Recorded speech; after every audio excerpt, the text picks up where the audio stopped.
Сдруженијето на приватни лекари во Република Северна Македонија, заедно со колегите од ДЕВАР, реагираат на последното решение што е пратено за сите матични лекари и доктори во ДЕВАР, заради тоа што едноставно не можат да прифатат плюс и повеќе работа, известува доктор Лилјана Чолакова Дервишова, претседател на Сдруженијето на приватни лекари. Таа посочува, сето она што е пратено до матичните доктори, покрај целокупната работа како рецепти, печатење, ортопедски помагала, прегледи, совети по телефон, да работат уште и повикување на телефон 10% од својата популација која што имаат, е навистина невозможна мисија.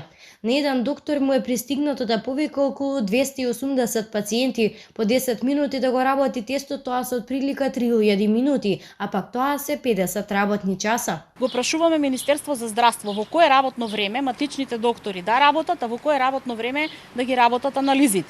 Нашиот предлог како здружение за да го сочуваме примарното здравство, за да не се случи кај сите тие 13 матични доктори во ДЕБАР, кај секој да има еден позитивен, ќе отидат сите во изолација.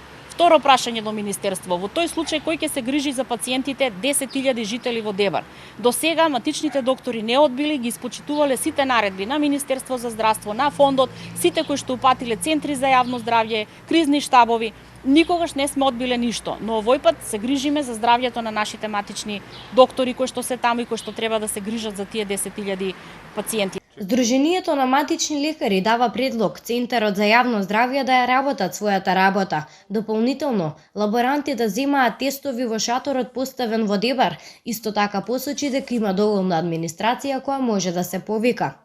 Председателот на Сдруженијето на приватни лекари нагласи дека никако не смееме да дозволиме да падне примарното здравство во овој град. Што еднаш апелираме и замолуваме до Министерство оваквата одлука да ја прииначи, да остави градот локално, да си среди, таму градоначалникот дава поддршка на примарните доктори.